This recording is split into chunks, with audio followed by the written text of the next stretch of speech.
نحمده ونصلي على رسول الكريم اعوذ باللہ من الشیطان الرجیم بسم اللہ الرحمن الرحیم۔ موسیقی اور نشے میں گہرا تعلق۔ کل ہم نے موسیقی اور منافقت کے درمیان کے تعلق پر بات کی تھی۔ جیسا کہ پہلے بیان ہوا ہے کہ حضور علیہ الصلوۃ والسلام نے حدیث میں فرمایا، جس کا مفہوم ہے کہ میری امت میں ایسے لوگ یا گروہ پیدا ہوں گے جو زنا، ریشم، شراب اور گانے بجانے کے آلات کو حلال قرار دیں گے۔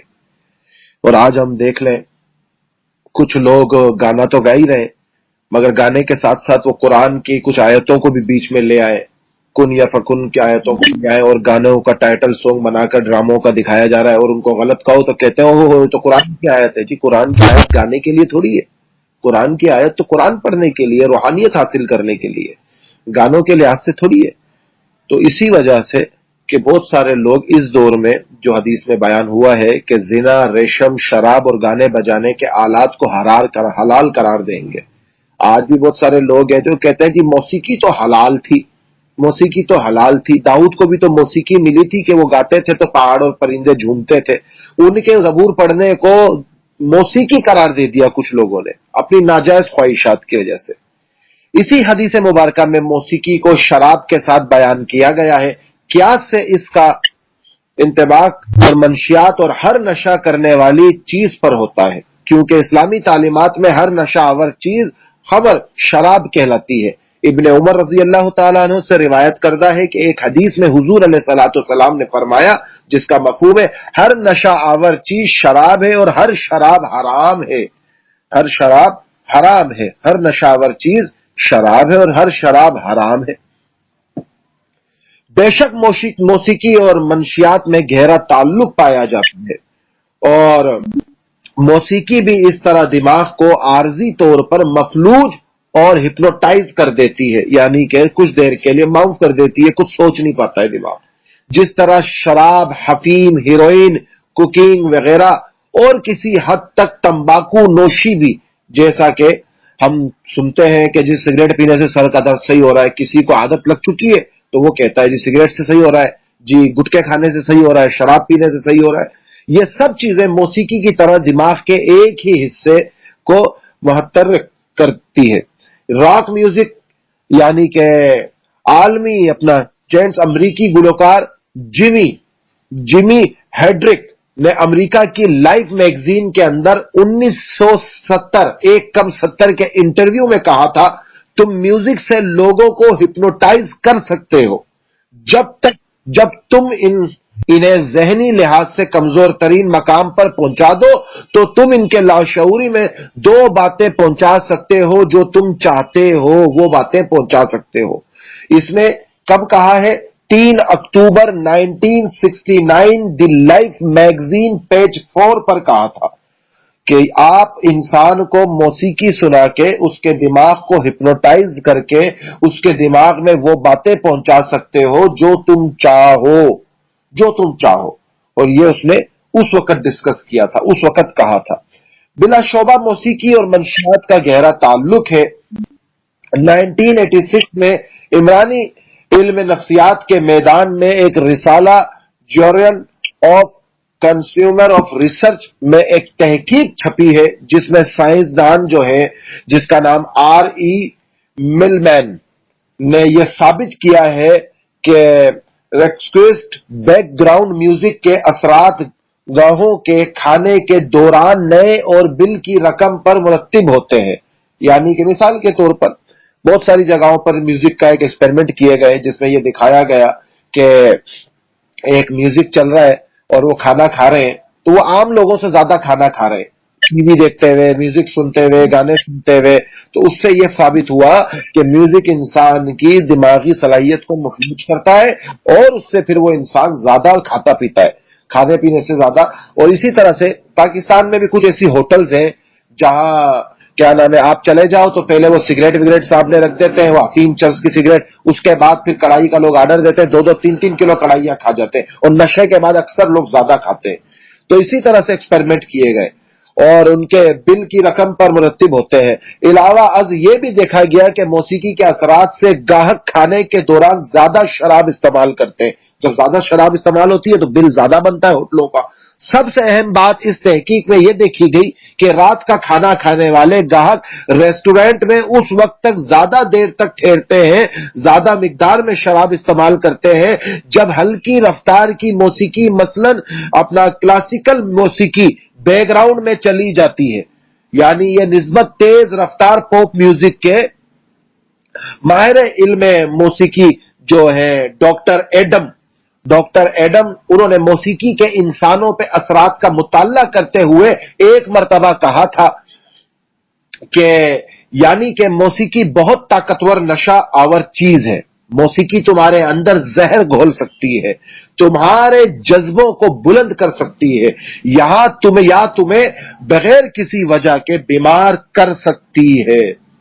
اب یہی بات ہے کہ آپ اکثر ریسٹورنٹس میں دیکھو تو ریسٹورنٹس کو ذرا چھوڑ ہی دو، آپ شادی بیاہ میں دیکھ لو، قوالی کا کلاسک میوزک کا پھر سے دور آ گیا ہے۔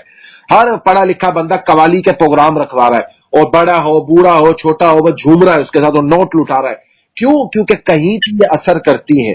ان کے حرام ہونے کی بہت سی وجوہات بھی موجود ہیں۔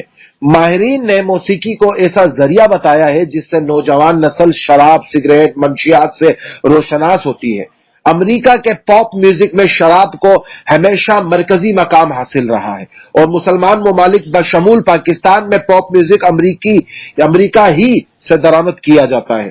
امریکہ میں منشیات کے روک تھام کے لیے ایک ادارہ کام کرتا ہے، اور وہ اپنا national drug of controller officer of policies پر اس نے اپنا ایک ادارہ بنایا ہے جو اس کے لحاظ سے روک تھام کرتا ہے۔ ایک تحقیق میں ڈولنٹ ایف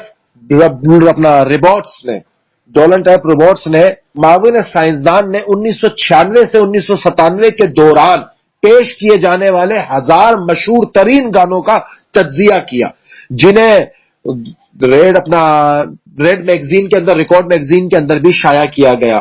کالج آف میوزک اس کے حوالے سے مشہور گانے قرار دیے گئے، اور ان محققین نے یہ بھی نوٹ کیا کہ تقریباً 20% گانوں میں شراب کے حوالے موجود ہوتے ہیں۔ جیسے آج بھی ہم پاپ میوزک کے حوالے کو چھوڑ کے اگر ریپ میوزک دیکھیں تو اس میں شراب کی بوتلوں کا نام لیا جاتا ہے، اور وہ ہاتھ میں اس کے کولڈ ڈرنک کا گلاس ہوگا اور وہ نشے کی حالت دکھائی جائے گی، وہ لوگوں میں ایک اٹریکشنز دکھائے جاتے ہیں۔ بہت ساری چیزوں کو ایسے دکھایا گیا۔ مثال کے طور پہ شاید آپ لوگوں کو یاد ہو یا نہیں ہو، ہندوستان کی تاریخ میں کچھ ایسی فلمیں آئی تھی جنہوں نے بڑا تہلکہ مچایا تھا، جن میں سے ایک رام جانے تھی، ایک ڈر تھی، اور ایک کوئی اور فلم تھی۔ ایک رام جانے، ایک میرے خیال سے رام جانے وہی تھی، ڈر فلم تھی، اس کے علاوہ جو ایک تھی وہ دل جلے تھی۔ یہ وہ فلمیں تھی جنہوں نے نوجوان کا اصول ہی بدل دیا تھا۔ ہر کوئی اسی کی طرح بال رکھتا تھا، ہر کوئی اسی کی طرح کوٹ پہنتا تھا، ہر کوئی اسی کی طرح سر پہ رومال باندھتا تھا، اور اسی طرح سے ان فلموں نے بڑا تہلکہ مچایا تھا۔ اسی رام جانے فلم یعنی کہ ڈر فلمز کے اندر وہ سینے پر ہاتھ کاٹ کے نام لکھتا تھا لڑکی کا، اور وہ اتنا مشہور ہوا تھا کہ نوجوان یہ کام کرنا شروع ہو چکے تھے، اور پاکستان بھر، ہندوستان بھر میں مشرقی اور ایشین نوجوانوں نے اپنے ہاتھوں پہ محبوبوں کے نام لکھے، اور وہ چلتے رہے، اور ان کا یہ ڈرامہ بہت سال تک چلا۔ اور پھر سگریٹ کا ایک کلچر متعارف کروایا گیا، اور اس فلم میں ایک سین بھی دکھایا گیا تھا جس میں رام جانے کو یہ کہا تھا کہ اگر تو مر جائے گا تو یہ سارے جو نوجوان تیرے پیچھے چل رہے ہیں یہ سمجھتے ہیں کہ تیرے کو موت سے ڈر نہیں لگتا، اور واقعی تجھے نہیں لگتا، تو مر جائے گا تو لوگوں کے لیے ایک آئیڈیل بن جائے گا، اور لوگ پھر خودکشیاں کریں گے، تو اس سے اچھا ہے تو ان نوجوانوں کا مستقبل بچا لے۔ سب ہاتھ جوڑتے ہیں اس کے سامنے، تو وہ پھر سب کے سامنے ایکٹنگ کرتا ہے ڈرنے کی، مرنے کی، تو لوگ بولتے ہیں ابے یہ کیسا بندہ ہے، یہ تو ڈرتا نہیں تھا، آج ڈر رہا ہے، دفعہ کرو، ہم نے رام جانے بننا ہی نہیں ہے۔ وہ چلے جاتے ہیں، وہ پھر خوشی خوشی پھندے پہ جا کے کہتا ہے کہ میں نے تو اس لیے کیا تھا جو لوگ مجھے فالو کرتے ہیں وہ مجھے فالو نہ کریں۔ مگر اس سے نقصان یہ ہوا تھا کہ اس فلم میں جو چیزیں دکھائی گئی وہ نوجوانوں نے اپنی زندگی میں اپلائی کی تھی، اور بہت سارا چلا تھا، بہت سارا معاملہ آگے تک بڑھا تھا، اور یہ تقریباً کوئی 1996 کے بعد کی بات ہے، 97 کی بات۔ ہر تقریباً نوجوان تھا، سر پہ رومال باندھ کے گھومتا تھا، اور وہ کوٹ پہنتا تھا، کوٹ کے نیچے کوئی شرٹ نہیں پہنتا، اور بال بڑے بڑے رکھتا، اور اس قسم کے، اور لوگوں نے تو اپنے فرضی نام تک رکھ لیے تھے، شاکا، رام جانے، فلاں ڈمکا، یہ وہ۔ کیوں یہ ایک فلم ہی تو تھی، مگر اس فلم نے اتنا اثر لوگوں پر کیوں کیا؟ کیونکہ یہ سوچی سمجھی سازش ہوتی تھی کہ اس طرح سے لوگوں میں چیزوں کو کیسے لایا جائے۔ ان محققین نے یہ نوٹ کیا ہے کہ تقریباً 20% گانوں میں شراب کے حوالے موجود تھے۔ جن گانوں میں شراب نوشی کا ذکر کیا گیا تھا ان میں سے 91% شراب نوشی کا ذکر ایک خوبی کے طور پر کیا گیا تھا۔ انہی نتائج پر تبصرہ کرتے ہوئے اب ڈولنٹ روبرٹس نے لکھا ہے کہ گانوں میں شراب نوشی اور تمباکو نوشی کا ذکر اس تحقیق کے سب سے واضح دریافت تھی، یعنی کہ signal most of stringing of fading, بہت مضبوط واضح دریافت تھی۔ اب مثال کے طور پہ ایک گانا آیا تھا، بہت پرانی بات ہے، کوئی 19 کو سن بھی یاد نہیں ہے، وہ آیا تھا برحال اس دور میں گانا 1996 میں آیا تھا، ایسے کوئی آیا تھا کہ زندگی کی تلاش میں موت کے ہم کتنے پاس آ گئے۔ اب اس گانے کے اندر کیا دکھایا گیا ہے؟ اس گانے کے اندر دکھایا گیا ہے، یہ آیا تھا 1998 میں آیا تھا، اور اس کے اندر باقاعدہ طور پہ اس طرح سے دکھایا گیا کہ زندگی سے بیزار ایک بندہ دور جا رہا ہے، اور کئی جگہ پھر وہ برسات کا گانا کہ میں گھر سے اتر آیا بوتل بھی اٹھا لایا، اور بوتل پھر نوجوانوں نے اس طریقے کو اپلائی کیا اپنے اوپر۔ اب بوتل بھلے وہ شراب نہیں پیتے تھے، مگر بوتل میں کولڈ ڈرنک، جوس، شربت، ٹینک، ساشے، انرجائل ڈال کر وہ اس طرح سے گھومتے تھے، میں گھر سے اٹھایا، گلی گلی میں نکڑ میں، عادت بن چکی تھی ان کی۔ کیوں کہ یہ اپلائی کیا گیا تھا۔ یہ ایسے ہی نہیں بنائے جاتے کہ جی ہم نے گانا سنا جی لائیو جھینگا لالا، اس کو لگا ڈالا تو لائیو جھینگا لالا، ختم بات ہو جاتی ہے۔ نہیں، اتنی آسانی سے بات ختم نہیں ہوتی، بات بہت گہری ہوتی ہے، جس کے سائڈ افیکٹ نقصانات بہت زیادہ ہوتے ہیں۔ اور اسی طرح سے پھر بہت سارے اور گانے اس دور کے ریلیز ہوئے جن گانوں میں تہلکا مچایا سونو کمار سانو نے، الکا یادو نے، اور اسی کے ساتھ اس دور میں کشور چلا، مکیش چلا، رفیع تو بہت پہلے چلا گیا تھا، رفیع چلا، بلکہ جتنا چلنا تھا عائشہ بھوسلے چلی، اس کے ساتھ لتا منگیشکر چلی، سونو نگم چلا، اور اس کے علاوہ اپنا پنکج داس چلا کہ یہاں پیو تو حرام ہے وہاں پیو تو حلال ہے، یعنی طنزیہ بات کہتا تھا کہ جنت میں پیو تو حلال ہے، دنیا میں پیو تو حرام ہے۔ اور پھر وہ لوگ آج تک، اور اس کے علاوہ علی محمد تاجی آیا، علی محمد تاجی نے بڑے گانے گائے۔ اسی طرح سے پاکستان میں جنہوں نے تہلکا مچایا وہ نازی حسن، زیب حسن تھے، اور اس کے علاوہ حسن جہانگیر تھا، اور عالمگیر تھا۔ یہ بہت سارے لوگ، عالمگیر کا بڑا مشہور گانا تھا وہ کوکو کورینا، اس دور کا بڑا مشہور اپنے ٹائپ کا چلا۔ بہرحال ان گانوں نے انسان کے دماغی اور دلی معاملات پر اتنا اٹریکٹ کیا کہ اس سے بڑے نقصانات اٹھانے پڑے۔ آج بھی کوئی طبقہ، اگر آج مجھ سے بھی کوئی پوچھے کہ آج کے دور میں اگر آپ کو گانے سننے کا موقع دیا جائے تو کون سا سنو گے، تو میں ڈائریکٹلی کہوں گا کہ میں جا کر کشور کا ہی گانا سنوں گا، میں مکیش کا ہی گانا سنوں گا۔ کیوں؟ کیونکہ ان کے ایک الفاظ ایسے تھے کہ وہ آج تک ذہن میں بیٹھے ہوئے ہیں۔ تو آج کے دور میں بھی جو گانے آ رہے ہیں ان میں تو اب تو حد سے زیادہ ہی بے حیائی ہے۔ گانا، موسیقی کے ساتھ شراب، لڑکیاں، پتہ کس چیزوں کو اس میں ہائی لائٹ کیا گیا ہے۔ پہلے تو ہائڈ کیا جاتا تھا، اب ہائی لائٹ کیا گیا، دکھایا گیا، کھلم کھلا دکھایا گیا، اور گانے میں جب تک اب یہ چیزیں نہ ہو تو وہ چیز آگے بڑھتی ہی نہیں ہے۔ اس کی کھلی مثالیں بہت ساری ہیں، میں ان گانوں کے دو چار وہ الفاظ بھی سنا دیتا اگر وہ ڈاؤن لوڈ کیے ہوئے ہوتے میں نے۔ تو بہرحال یہ ساری چیزیں ہم بظاہر دیکھتے ہیں کہ صرف محض ایک گانا ہے، گانا نہیں ہے، گانا حد سے زیادہ ہے۔ حد سے زیادہ کیسے؟ آخر اس گانے پر اتنے ہی آبجیکشنز کیوں ہیں؟ لکھنے والوں نے اتنی زبردست کتابیں کیوں لکھی ہیں؟ اس کی وجہ یہ ہے کہ ان کے نقصانات بہت زیادہ ہیں۔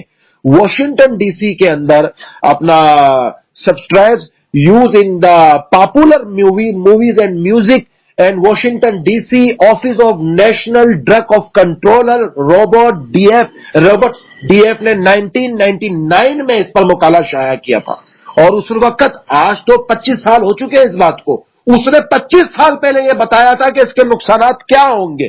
تو 25 سال سے جو لوگ سن رہے تھے یا جو آج کے سن رہے، اور آج کے ٹرنز میوزک نے تو انسان کے اندر اتنی اٹریکٹیو فن شروع کر دیا ہے کہ اس گانے کے بعد آٹومیٹکلی اس میں کپ کپی طاری ہو جاتی ہے۔ اگر وہ گانا چل رہا ہو شادی میں، ایونٹس میں، معاملات میں، تو اس کے جسم میں کہیں نہ کہیں ہلکا پھلکا ٹھمکا باہر نکل ہی آتا ہے اس کا۔ اب بھلے وہ ظاہری طور پر نہیں آتا مگر اندر سے دل ناچ رہا ہوتا ہے اس کا، تھڑک تھڑک کر کے چل ہی رہا ہوتا ہے معاملہ۔ کیوں؟ اس کی وجہ ہی یہ ہے کہ ہماری زندگیوں میں ہمیں اس موسیقی کی طرف جان کر کے اتنا لایا گیا کہ ہم لوگ اس کی گرفت میں پھنس جائیں اور اس کا نقصان ہو۔ تو اسی وجہ سے حدیث شارٹ لفظوں میں ایک بات کہتی ہے کہ موسیقی حرام ہے۔ اب اس پر جرا کرنے والے جرا کر سکتے ہیں، آئے کیا وجوہات ہو سکتی ہے؟ آج 25 سال بعد اور زیادہ تحقیق نے یہ ثابت کر دیا ہے کہ اس کے نقصانات کیا کیا تھے اور کیا کیا ہیں اور کیا کیا ہو سکتے ہیں۔ وہ پہ بتا رہے ہیں، مگر اسلام نے صرف 2 لفظوں میں کہا تھا موسیقی حرام ہے۔ اب اسلام آپ پر امتحان لیتا ہے، اسلام کہتا ہے کہ فلاں چیز حرام ہے، اب آپ اس پر یہ نہیں کہہ سکتے کیوں حرام ہے۔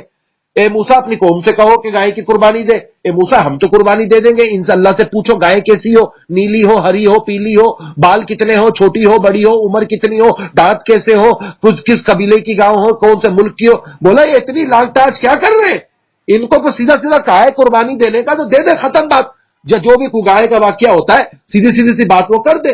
یہ اتنی جانچ پڑتال کرنا، یہ گویا کہ پھر آپ کو شک اور شبہات ہے، اور اسلام شک اور شبہات کا نام نہیں ہے۔ جب ہم نے کہا کہ آمنت باللہ وملائکتہ، ہم ہر فرشتے پر ایمان لائے، فرشتے کیسے ہیں، ان کی آنکھیں کیسی ہیں، ان کے دانت کیسے ہوں گے، ان کے پر کیسے ہوں گے، جبرائیل پر اٹھائے گا تو مشرق ڈھک دے گا، پر کتنا بڑا ہوگا۔ اب ان چیزوں میں ہم الجھتے رہتے ہیں، حالانکہ ان چیزوں کا کوئی فائدہ حاصل نہیں ہے۔ ہاں معلومات کے لیے اگر کوئی لینا چاہے، مگر لازم نہیں ہے کہ اس کا جواب ہی ڈھونڈے۔ کچھ فرشتوں کی جسمانی کیفیت اللہ نے بیان کی ہے کہ ان کی کیسی ہوگی، اور ان کے قد و کاٹ کتنے ہیں، ان کی آواز کیسی ہے، ان کے پر کیسے ہیں، ان کے روپ کتنے ہیں، وہ کون سے روپ میں ہیں اور کون سے روپ میں آ سکتے ہیں، وہ ساری چیزیں اس میں ذکر کی گئی ہیں، بیان کی گئی ہے۔ یہاں تک بات سمجھ آئی؟ اچھا ہے کہ تو سمجھ لو، ریکارڈنگ میں کر نہیں رہا ہوں، اور آج میں اس لیے نہیں کر رہا ہوں، میں نے کہا تھا کہ میں آپ لوگوں کے ساتھ بالکل صحیح سے چلوں گا اگر آپ لوگ صحیح چلو گے تو۔ میں نے کل کتنا کہا تھا مجھے یاد دلانا، جو چیزیں میں نے لکھوائی ہیں مجھے بھیجنا، ایک بندے کے علاوہ کسی نے مجھے یاد نہیں دلایا، میں نے وہ بھیج دی۔ میں نے 7 ویڈیوز کا ذکر کیا تھا، آپ میں سے کسی نے یاد نہیں دلایا۔ کلاس کا ٹائم 8:30 بجے رکھا ہے، پھر بھی ٹہلتے ٹولتے 8:45 پر آ رہا ہے، کوئی 8:50 پر آ رہا ہے، گھومتا پھرتا آ رہا ہے، اور پھر اس میں میرا قصور تو نہیں ہے بھائی، میں تو اپنی طرف سے پوری کوشش کرتا ہوں۔ نہیں آتے ہو تو ٹھیک ہے، بس لائیو کی کلاس سنو، لائیو سنو گے ٹھیک ہے، اور آؤ گے تو پھر ویسے ہی چلے گی انشاءاللہ کلاس، ریکارڈنگ کے ساتھ بھی، ڈیٹا کے ساتھ بھی۔ تو بہرحال آپ لوگوں کی مرضی ہے۔ تو پھر کیا ہوا، مغربی مصنف لیبی کوپر نے امریکہ اور یورپ کی تاریخ کی مشہور ترین گانوں کی مرکزی مضامین پر اپنی کتاب دی پاپولر میوزک پر بحث کی ہے، اور بے شمار ایسے گانوں کا ذکر کیا ہے جن کا مرکزی موضوع شراب نوشی تھا، جن میں سے بہت سارے گانے موجود ہیں۔ سوچ اینڈ سوڈا اور چنگ اینگ ہینگ، ریڈ اینڈ ریڈ وائن، یہ گانے تھے بڑے مشہور۔ یہ تو میں انگلش گانے کا نام ذکر کر رہا ہوں، اور باقی اردو گانے بھی دیکھیں، 4 بوتل ووڈکا، کام میرا روز کا، بوتل کا ذکر، میں گھر سے اٹھایا بوتل بھی اٹھا لایا، شراب کا ذکر، امیتابھ بچن کی فلم شرابی جس میں کہا کہ کبھی ہم چھوڑ دیا کرتے تھے میخانوں میں، آج اتنی بھی میسر نہیں ہے پیمانوں میں شراب، اور اسی طرح کہ اور بہت ساری چیزیں کہ اپنا زندگی کی تلاش، اس میں شراب کا ذکر، اور اسی طرح سے کہ یہ سگریٹ کیوں پیتے ہو، کہ بولا جی سگریٹ سے غم مٹاتی ہے، اس طرح کی بہت سارے گانوں کے اندر ان چیزوں کا ذکر، یعنی کہ شراب سے ہی موسیقی کو جوڑا جاتا ہے، اور یہ ایسے گانے ہیں جن کا مرکزی موضوع ہی شراب خوری تھا۔ اور ان کے علاوہ بھی بے شمار ایسے گانے ہیں جن میں شراب نوشی منشیات کا ذکر ضمناً آیا ہے۔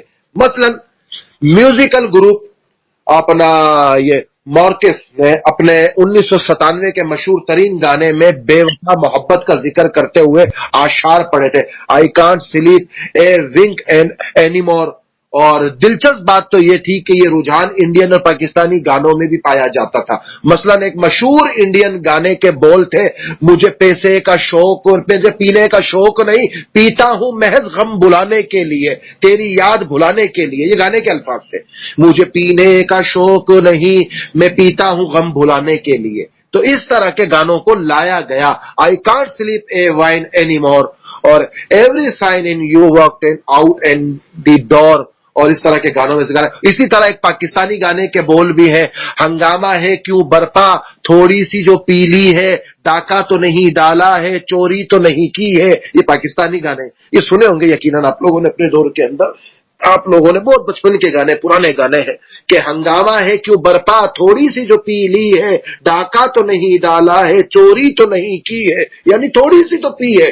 اب یہ تھوڑی سی پی ہے، آخر ایسا کیا تھا ان گانوں کے اندر کہ جس گانے سے یہ اٹریکٹو فن انسان میں پیدا ہوا، منافقت آئی، آج دیندار، عالم، فاضل، عالمہ، حافظہ، فاضلہ، یہ منافق بنتے چلے گئے۔ کیوں بنتے چلے گئے؟ انہی کے اوپر یہ حدیث بیان ہوئی کہ علماء سو سے ہم جہنم بھریں گے۔ اللہ نے کہا. اب یہ فیصلہ اللہ نے کرنا ہے کہ علماء سو کون ہے. مگر جن کو بظاہر ہم جانتے ہیں، ہم یہ نہیں کہتے کہ یہ علماء سو ہے، مگر ہم یہ تو جانتے ہیں کہ یہ بات اس نے مجھے ایسے کہی تھی اور اس جگہ جا کر ایسے کہی ہے، تو یہ یقیناً منافق ہے، کیونکہ اس نے بات ڈبل کراس سے کی ہے. وہ میں اندرونی طور پر میں جانتا ہوں کہ میں نے کہا ہو کسی کو رات ہے اور اسی ٹائم کسی نے جا کر میرے نام سے کہا ہو کہ جنید کہہ رہا ہے دن ہے، اور میں کہوں کہ یار کس نے آپ کو کب بتایا، آپ کہو گی 9:05 پر، تو میں کہوں گا ابھی 9:02 پہ تو یہ مجھ سے پوچھ کے گیا ہے، تو یہ تو صاف منافقت کر رہا ہے، جھوٹ کچھ اور بات رکھ کے بول رہا ہے، جھوٹ بول رہا ہے میری طرف سے. تو ایسے کچھ چیزوں کی نشاندہی ہمیں ہوتی رہتی ہے، ہم دیکھتے رہتے ہیں. تو بہرحال تمباکو نوشی پر ابھارنے کا ذکر مغربی موسیقی میں پایا جاتا ہے، اور اب یہ پاکستان اور ہندوستان کی موسیقی میں بھی پایا جاتا ہے. شراب اور منشیات کے مقابلے میں کم، مثلا ٹیکس ولیمز کا گانا ایک عنوان جو ہے اسموک دیٹ اینڈ سگریٹ، اور تاہم اگر ان گانوں میں تمباکو نوشی کا ذکر ضمنی طور پر ہوتا ہے، مثلا راک میوزک میں، اور اس کا مشہور گانا جس کا ٹائٹل تھا واٹ اے گاڈ 1996 میں، جس کے چند بول بھی آئے کہ اپنا ایلری ان دی مارننگ اور rising in the secret light me up of cigarette and the step shoes on my feet, اور اس طرح کے بہت سارے گانے ریلیز ہوئے. میں نام نہیں لوں گا، میری ایک اسٹوڈنٹ ہے، اللہ اس کو ہدایت دے، اس کی ایک بہن ہے، میں نے کچھ دن سے میں اس کی بہن کے سٹیٹس دیکھ رہا ہوں سوشل میڈیا پر، اور ادھ ننگے کپڑے پہن کر اور سگریٹ کے دھوئیں نکال کر، شیشے کے دھوئیں نکال کر، اور اس کی ایج بھی اتنی زیادہ نہیں ہے، مشکل سے کوئی ہوگی 13 سال 14 سال 15 سال، اس سے زیادہ ایج بھی نہیں ہے، اس سے نیچے. تو اس کے کچھ کلپ ہے، شیشہ اپنا ویب یعنی کہ اس قسم کا ایک فلیور آتا ہے جو موبائل جیسا ہوتا ہے چھوٹا سا، اس میں کچھ لیکوڈ ڈال کر اس سے اسموک نکالا جاتا ہے، دھواں، اور وہ بظاہر تو خوشبودار ہوتا ہے مگر یہ نقصان بہت دیتا ہے پھیپھڑوں کو، جگر کو، ہر چیز کو، ڈارک کی طرح نقصان دیتا ہے. مگر لوگ کہتے ہیں اس کو، لوگ فیشن سمجھتے ہیں.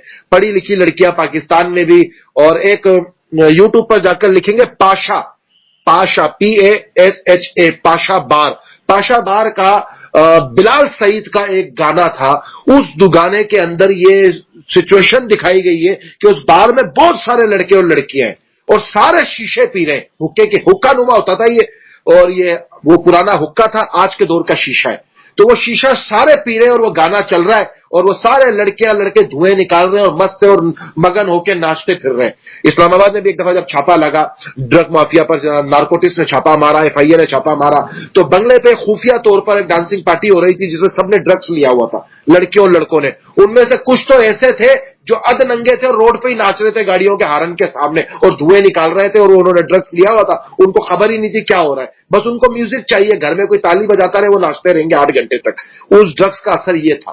اور اس طرح کے بہت سارے ڈرگس ہیں جس میں سے ایک فلاکا ہے، ATCA اور STS ہے، اور اس کے علاوہ بزنائٹس ہے، زومبک ڈرگ ہے، آئس ہے، کرسٹلز ہے، الگ الگ ڈرگس ہیں. اس پر پھر میں انشاءاللہ کسی دن ذکر کروں گا. اور زومبک ڈرگ تو یہ ہے اگر کسی کو دے دو اس کو پتہ نہیں ہوتا میں کیا کر رہا ہوں، جب تک اس کا دماغ باہر نہیں نکال کے رکھ دو گے نا وہ مارتا رہے گا آپ کو، وہ آ کے فل جان سے ٹکر مارے گا، اس کے بعد بھی آپ اسے پیٹ میں گولی مار دو وہ پھر گھستا پھستا آئے گا، پھر ٹکر مارے گا، اس کا دماغ کام نہیں کر رہا ہوتا. اور اس کی ویڈیوز موجود ہیں نیٹ کے اوپر، ان میں کئی لڑکیوں نے وہ ڈرگس لیے تھے اور پھر وہ ان کی عادت ایسی ہو گئی تھی جیسے فلموں میں بظاہر زومبک خون سے لت پت ہوتے ہیں، وہ اپنے ہاتھ کو نوچ رہے ہوتے ہیں، گوشت کاٹ دیا ہوتا ہے، گاڑی میں ٹکرے مار رہے ہوتے ہیں، ان کو ہوش نہیں ہوتا اور یہ ڈرگس استعمال کیا جاتا ہے. ابھی بظاہر آپ کو یاد ہوگا شام کے اندر جو امویہ مسجد جو فتح کی مجاہدین نے اور بشار الاسد کی حکومت ختم ہوئی، بشار الاسد کا بھائی جو خبیث تھا اسد الاسد، وہ جو نیچے بنکر کے اندر ڈرگس بناتا تھا، ڈرگس پلز بناتا تھا، کیپسولز، اور ان کی ویڈیوز تو میرے پاس موجود ہیں، وہ میں بھیج دوں گا. وہ کٹے بھر بھر کے وہ کیپسولز گولیاں نکلی ہیں، وہ ایک گولی 2,500-3 ہزار روپے کی ہے اور کٹے بھر بھر کے نکلی ہے. پورے یورپ میں اور پورے عرب میں گولیاں وہاں سے جاتی تھی اور وہ ڈرگس کیپسولز تھے. تو نوجوانوں میں یہ ڈالا گیا. اب دیکھو اسی طرح سے آپ اسٹرنگ کو لے لو، اسٹرنگ 2 قسم کی آئی، ایک یلو آئی ایک ریڈ آئی، مگر ریڈ اتنی جلدی پاپولر ہو گئی، ریڈ اسٹرنگ کے اوپر باقاعدہ اس کی طرف ہدایات لکھی ہوئی ہیں 500 ml پر، یہ حاملہ عورتوں کے لیے اور بچوں کے لیے صحیح نہیں ہے، اس میں اپنا نکوٹین شامل ہے. مگر اسٹرنگ یہ واحد بوتل ہے جو ہر لڑکی ہر لڑکے کے ہاتھ میں آپ دیکھو گے اس ٹائم سے 99% یہی نظر آئے گی. پہلے بھی تو کولڈ ڈرنکیں تھی، پیپسی تو ہم کسی کے ہاتھ میں نہیں دیکھتے تھے، کوکا کولا تو ہم نہیں دیکھتے تھے, فنٹا تو ہم نہیں دیکھتے تھے, مگر یہ ایسی بوتل تھی اس میں نکوٹین کا استعمال کیا گیا کہ ہر ایک بندے نے اس بوتل کو ہاتھ میں پکڑ کے لے کے گھومتا رہے گا, ایک ایک گٹ مارے گا, پورے دن میں 2 بوتلیں ختم کرے گا. اور لڑکیاں بھی یہی کرتی ہیں بہت ساری شوز میں اور ٹی وی شوز میں, آگے پیچھے جہاں بھی ہم دیکھتے ہیں, کاروں میں یا پارک میں جہاں لڑکیاں نظر آتی ہیں, لڑکے وہ یہی کام کرتے ہیں. یہ یقیناً آپ لوگوں نے یہ چیزیں دیکھی ہوئی ہوں گی. آپ لوگ دیکھ کے اگنور کر دیتے ہو, میں دیکھ کے اگنور نہیں کرتا, میں اس پر ریسرچ کرتا ہوں. تو بس مجھ میں اور آپ میں صرف اتنا ہی فرق ہے کہ آپ لوگ اگنور کر جاتے ہو, میں اگنور نہیں کرتا. میں نے کہا نا, جس دن آپ نظریہ سمجھ جاؤ گے اس دن آپ کا دیکھنے کا نظریہ بدل جائے گا. ابھی آپ دنیا کو دنیا سمجھ کے دیکھتے ہو, مگر جس دن آپ کو بات سمجھ میں آ گئی اس دن آپ دنیا کو دنیا سمجھ کے نہیں دیکھو گے. اس دن آپ ہر بندے کے اندر برائی کو دیکھنے کی کوشش کرو گے, اور یہ نہیں کہ اس کو ذلیل کرنے کے لیے, یہ کرنے کے لیے کہ یہ برائی اس میں آئی کس وجہ سے, پھر اس چیز کے خلاف کام کرنا چاہو گے آپ کہ میں اس چیز کو ختم کروں تاکہ یہ برائی اور لوگوں کو نہ لگے. میوزک اور ویڈیوز میں تمباکو نوشی اور شراب خوری کی مثبت انداز میں اظہار کے نوجوانوں کے اخلاق اور افعال پر خاصے دورہ اثر مرتب ہوتے ہیں, خاصے اثر پڑتے ہیں, اخلاقیات پر بھی اور افعال پر بھی, دونوں چیزوں پر. اب مثال کے طور پہ ایک لڑکی ہے, گھریلو ہے, نارمل ہے, اچھی ہے, گھریلو ہے, لڑکی ہے, لڑکا ہے, جو بھی ہے وہ ہے. اب اس کی سہیلی کے رشتہ داروں میں شادی ہے, مہندی ہے. اب مہندی میں گانا بج گیا, ایویں ہی گانے کے لیے زبردستی کسی نے اٹھا دیا, اٹھ اٹھ اٹھ اٹھ اٹھ اٹھ اٹھ اٹھ گئی. اب اٹھ گئی, اسے اٹھا دیا, وہ گانا لگا دیا, ایویں ہی کوئی پرانا شرانا گانا لگا دیا, خدا گواہ فلم کا لگا دیا, جی میں تجھے قبول. اب وہ ڈانس ہو رہا ہے, وہ بھی ناچ رہی ہے, چل رہی ہے. بیچ میں ایک ویڈیو ریلیز ہوئی تھی کچھ ٹائم پہلے کی بات ہے, شاید وہ گزری آپ کی نظر سے, کیونکہ سیدھی سی بات ہے نا, ہم نے گٹر صاف کرنا ہے تو گٹر کو تو دیکھنا پڑے گا کہ گٹر میں کون سا گند پھنسا ہوا ہے, اس کو نکالنا پڑے گا ڈنڈے سے. تو گٹر تو صاف کرنے کے لیے گٹر میں اترنا پڑتا ہے. اب یہ چیزیں اگر میں بھی آپ کی طرح یہ سوچ لوں, جی میں نے نہیں دیکھنا, میں نے سننا ہی نہیں, ہٹاؤ ہٹاؤ, تو پھر کبھی بھی میں ان سے بچنے کے نقصانات نہیں بتا سکتا. پھر آپ کے پاس بھی ایک ہی بات ہوگی, بس حرام ہے. مگر آج کل ایسے لوگوں کو تیار کیا گیا ہے آپ کا مقابلہ کرنے کے لیے کہ وہ آپ سے آ کے پوچھیں گے کیوں حرام ہے, حکمت بتاؤ. ہر چیز کی اللہ نے ایک حکمت رکھی ہے, حکمت بتاؤ, حکمت کیا ہے. پھر حکمت میں آپ کو لگا نہیں جی ہم نے تو قبول کرنا ہے, وہ بولے قبول تو کرنا ہے بھائی, حکمت بتا, تو حکمت کیا ہے, آخر کیا حرام ہے. موسیقی تو اس دور میں بھی تھی, موسیقی تو وہ ڈب بجانا بھی تھی, اب بتا تم نے تو ادھر حرام کر دیا. وہ پھر اپنے دلائل لے کر آئے گا, کیونکہ لازمی ہے جب وہ آپ کا مقابلہ کر رہا ہے, شیطان جب اللہ سے اپنا باتیں کر رہا ہے تو کیا کہہ رہا ہے, مقابلہ اللہ سے کر رہا ہے. اللہ نہیں جانتے کہ میرے سے مقابلہ کرے گا یہ ذلیل ہو کے مرے گا, خوار ہو کر, مگر پھر بھی شیطان کہہ رہا ہے اللہ ٹھیک ہے مجھے مہلت دے, میں تیرے بندوں کو بیٹھاؤں گا. پھر کیا کہا, اگر یہ غلط کام نہیں کریں گے تو میں ان سے غلط کام صحیح طریقے سے کرواؤں گا, یعنی کہ غلط کام کو یہ صحیح رستے سے کریں گے. اب یعنی کہ ایک انسان قرآن پڑھ رہا ہے, بہت اچھی بات ہے, مگر اسی قرآن کو بیچنے کے لیے پڑھ رہا ہے کہ میں تو بہت اچھا قاری بن گیا, سبا اشرا کا قاری بن گیا ہوں, میرے جیسا قاری تو نہ طارق جمیل ہے, نہ منظور مینگل ہے, نہ سلیم اللہ احمد خان صاحب رحمۃ اللہ علیہ, سبا اشرا کا. اب میں اپنی آواز کو بیچ کے لوگوں سے لاکھوں روپے کماؤں گا. اب یہ قرآن اس کے لیے قیامت کے دن وبال بنے گا. آ جاؤ بھائی لائن میں آ جاؤ, آپ نے تو کمانے کے لیے قرآن حاصل کیا ہے, آ جاؤ لائن میں. اب کیا ہے, کام تو اچھا کیا ہے, اس نے سبا اشرا کا قاری بنا. سبا اشرا آپ لوگ جانتے ہیں کسے کہتے ہیں؟ سبا اشرا کبھی سنیے, کسی نے بھی سنی؟ اتنے پرانے بیٹھے ہیں یا بابے شابے, آپ میں سے کسی نے سبا اشرا کبھی نہیں سنی؟ سبا اشرا کسے کہتے ہیں؟ سین بے ہے سبا اشرا, سمینا ہے علم.